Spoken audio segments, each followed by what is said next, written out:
ஆன்மீக உலக அன்பர்களுக்கு முதலில் வணக்கம்.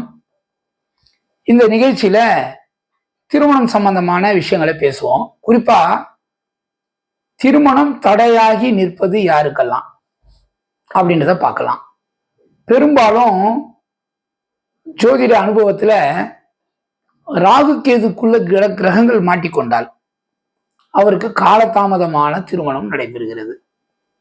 பெரும்பாலும் 90% அவர்களுக்கு மட்டுமே ராகு கேதுக்குள்ள கிரகங்கள் மாட்டிக்கொண்டு காலசர்ப தோஷத்தில் இருப்பவர்களுக்கு மட்டுமே காலதாமதமான திருமணம் நடக்கிறது. திருமணத்தில் தொந்தரவு வருகிறது. ஒரு சிலருக்கு சீக்கிரம் நடந்துடும்.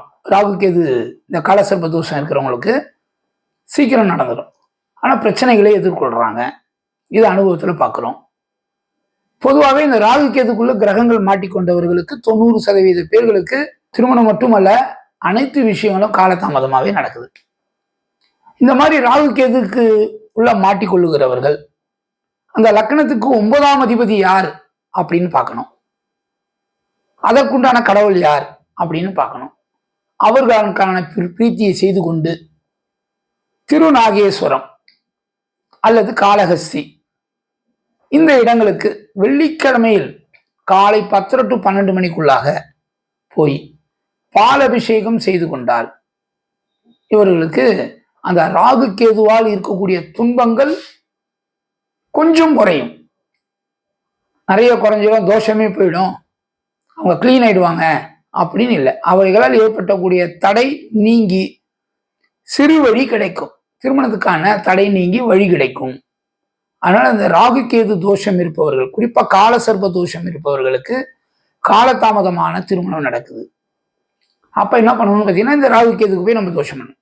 குறிப்பா திருமணத்துல செவ்வாயும் சூரியனும் பங்கு வகிக்கிறாங்க. யாருக்கெல்லாம் செவ்வாய் சூரியன் சேர்ந்து 7ஆம் இடத்தில் அமர்கிறதோ அவங்களுக்கும் திருமண தடை அதிகமா வருது, திருமண பிரச்சனைகள் அதிகமா வருது. அவங்க என்ன பண்ணிக்கலாம்? அவங்களுக்கு என்ன பண்ணிக்கலாம்னு பார்த்தோம்னா, செவ்வாய் பிரீத்தி, செவ்வாய் தோஷத்தை ஏற்படுத்தி கூட சூரியனும் சேர்ந்துட்டாங்க. இங்க 2 எரிகோள். அவங்க என்ன பண்ணலாம்? தன்னையே முருகனுக்கு ஒப்புவித்து வாங்க வேண்டும். தன்னையே தானமாக கொடுத்து வாங்கணும். முருகனுக்கு தானமாக கொடுத்து வாங்கினாங்கன்னா ரொம்ப நல்ல பலன்கள் கிடைக்கும். சிறு வயதிலேயே அதை செய்துட்டா திருமண தடைகள் எல்லாம் நீங்கிடும். திருமணத்தின் போது ஒருத்தர் வந்து நிற்பாங்க, திருமண வயதுல வந்து நிற்பாங்க. அப்ப பார்த்தா இந்த சூழ்நிலை, இந்த கிரக நிலைகள் இருக்கிறத பார்த்துட்டு என்ன செய்யலாம்? முருகனுக்கு வெள்ளிவேல் தானம் கொடுத்து வாங்கினான்னா நல்லது. குறிப்பா அந்த வெள்ளி வேல்ல ஒரு பவழம் பதிக்கணும். ஒரு விரல் அளவுக்கு செய்துன்னா போதும். வெள்ளி வேலும் நிறைய பேர் பெருசு பெருசாலாம் இல்லை, விரல் அளவுக்கு ஒரு வெள்ளி வேல் செய்து அந்த பட்டையில் பவழம் பதித்து ஒரு 3 வாரம் அவங்க பாக்கெட்ல வச்சுக்கலாம்.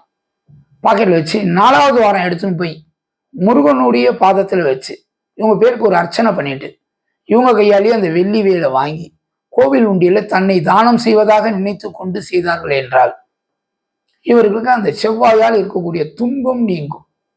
அது மட்டும் இல்லாம இது மாதிரி அமைப்புடையவர்கள் அதிக கோபம் உடையவர்களா இருப்பாங்க, அதிக உஷ்ணம் உடையவங்களா இருப்பாங்க. அவங்க செம்பு பாத்திரத்தில் தண்ணி குடித்து வரக்கூட இந்த பிரச்சனைகள் தீர்வதற்கு நிறைய வாய்ப்பு இருக்கு. இந்த திருமணத்துக்கு போட்டோ காட்டுவாங்க. ஐயோ இவனை பிடிக்கல, அது சரி வரல, இது சரி வரலன்னு உதாசீனம் செய்து கொள்ளே இருப்பாங்க. அவங்கெல்லாம் இதை செய்யும் போது கொஞ்சம் ஆழ்ந்து யோசனை செய்து செய்வாங்க. இந்த பரிகாரங்களை எல்லாம் செய்து வாழ்க்கையில் வளம் பெற வேண்டுகிறோம். நன்றி, வணக்கம்.